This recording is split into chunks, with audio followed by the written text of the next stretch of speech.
नमस्कार दोस्तों, स्वागत है आपका एक और रहस्यमय, खौफनाक और सच्ची कहानी के साथ। आज हम बात करने जा रहे हैं एक ऐसे खेल की जिसने दुनिया भर में तहलका मचा दिया।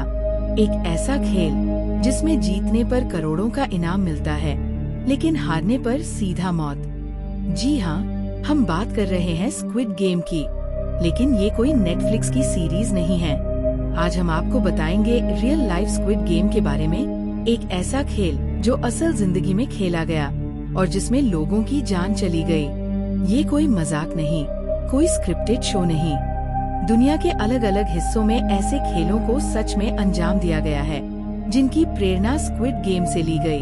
तो वीडियो के अंत तक बने रहिए, क्योंकि यह कहानी आपके होश उड़ा देगी। 2021 में नेटफ्लिक्स पर रिलीज हुआ स्क्विड गेम एक ऐसा शो था जिसने मनोरंजन की दुनिया को हिला दिया। एक कोरियन वेब सीरीज जिसमें 456 लोग हिस्सा लेते हैं, जिन पर कर्ज का बोझ होता है और उनके पास कोई रास्ता नहीं होता। उन्हें एक गेम खेलने का ऑफर दिया जाता है, 6 बच्चों के खेल। लेकिन ट्विस्ट ये है कि हारने पर मौत मिलेगी। इस शो ने लोगों को झकझोर कर रख दिया। लोग सोचने लगे कि क्या सच में ऐसा हो सकता है? क्या पैसों की चाह में लोग अपनी जान जोखिम में डाल सकते हैं? इसका जवाब चौंकाने वाला है।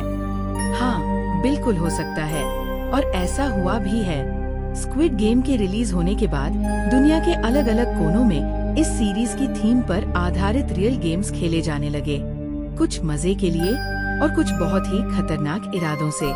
कोरिया में एक खबर वायरल हुई थी जिसे जल्दी ही दबा दिया गया। ये खबर थी एक अंडरग्राउंड ग्रुप की, जिसने स्क्विड गेम जैसे खेलों का आयोजन शुरू किया था। गेम का नाम रखा गया था प्रोजेक्ट 456। इस प्रोजेक्ट में बेरोजगार, कर्ज में डूबे या परिवार से दूर युवाओं को एक मोटी रकम जीतने का लालच देकर बुलाया जाता था।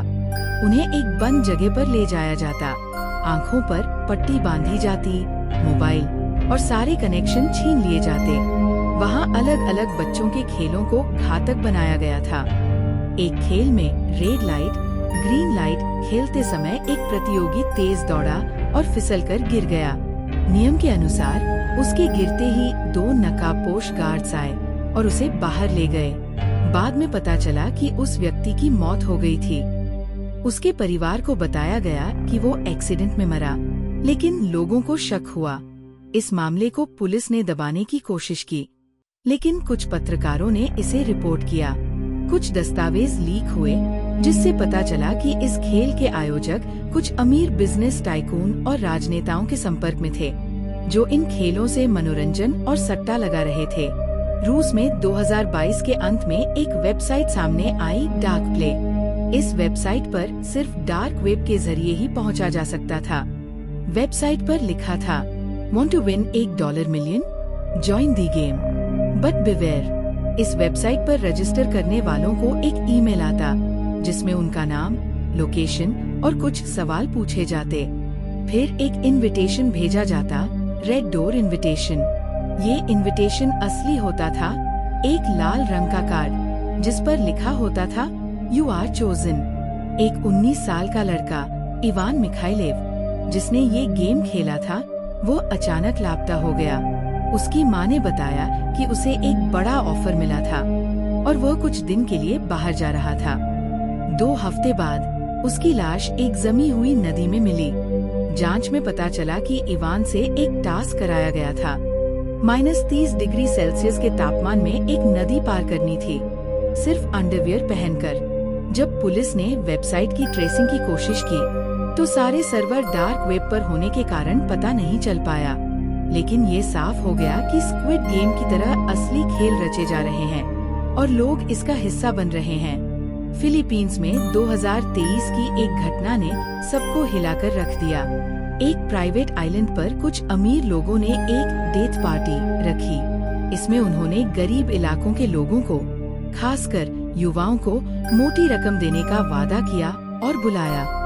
जब लोग वहां पहुंचे तो उन्हें एक यूनिफॉर्म दी गई और बताया गया कि उन्हें कुछ खेल खेलने होंगे। शुरुआत में खेल आसान थे, लेकिन धीरे धीरे खतरनाक बनते गए। एक टास्क में लोगों को ब्लाइंडफोल्ड होकर आग से भरे रिंग से कूदना था। कई लोगों को गंभीर चोटें आईं और 2 की मौके पर मौत हो गई। इस पूरे आयोजन को फिल्माया गया और कुछ लोगों ने इसे डार्क वेब पर बेच दिया। बाद में पुलिस ने रेड डाली, लेकिन आयोजकों का कोई पता नहीं चला। इस घटना को स्थानीय मीडिया ने दबा दिया, लेकिन सोशल मीडिया पर इसकी झलकें लीक हो गई। स्क्विड गेम की पॉपुलैरिटी इतनी बढ़ी कि टिकटॉक, इंस्टाग्राम और यूट्यूब पर इसके जैसे चैलेंज बनने लगे।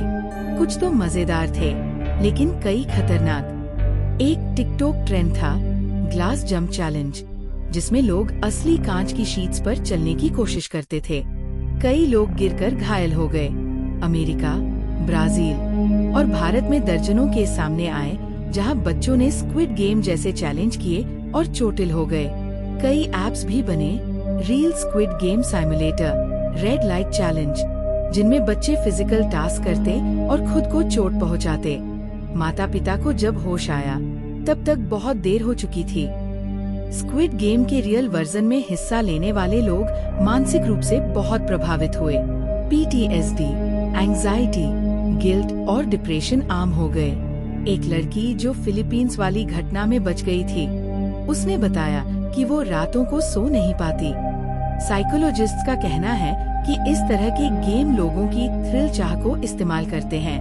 कर्ज, गरीबी, मानसिक दबाव, ये सब कारण है कि लोग ऐसे खतरनाक ऑफर्स की तरफ खिंच जाते हैं। ये गेम न सिर्फ जान लेते हैं, बल्कि इंसान की आत्मा को भी तोड़ देते हैं। दक्षिण कोरिया में ऐसे खेलों पर निगरानी के लिए एक साइबर टास्क फोर्स बनाई गई है। फिलीपींस में NGOs ने सरकार को नोटिस दिया है कि स्क्विड गेम जैसे चैलेंज गरीबों को टारगेट कर रहे हैं। रूस में डार्क वेब एक्टिविटी पर नई नीतियां लाई गई है। भारत में भी CBSE और NCERT ने स्कूलों को चेतावनी जारी की है कि स्क्विड गेम जैसा कंटेंट बच्चों को न देखने दें। दोस्तों, आज की ये कहानी काल्पनिक नहीं थी, ये असली थी, डरावनी थी और बहुत जरूरी थी। जब एक काल्पनिक शो इंसानों को इस हद तक प्रेरित कर दे कि वे जान देने और लेने को तैयार हो जाएं, तो ये मनोरंजन नहीं, मानसिक नियंत्रण बन जाता है। हमें चाहिए कि हम सतर्क रहें। सोशल मीडिया, पैसे का लालच और अंधे ट्रेंड्स के पीछे भागने से पहले सोचें, क्या हमारी जान की कीमत सिर्फ एक गेम है? अगर आपको लगता है कि आपके आसपास कोई ऐसा है जो इस तरह के ट्रेंड में फंस रहा है, तो उससे बात करें, उसकी मदद करें। और अगर आप खुद किसी दबाव में हैं, तो किसी से बात जरूर करें, परिवार, दोस्त या हेल्पलाइन। अगर आपको ये वीडियो जानकारीपूर्ण और जागरूकता से भरा लगा हो, तो कृपया इसे ज्यादा से ज्यादा लोगों तक शेयर करें। हम फिर मिलेंगे एक और सच्ची और रहस्यमयी कहानी के साथ।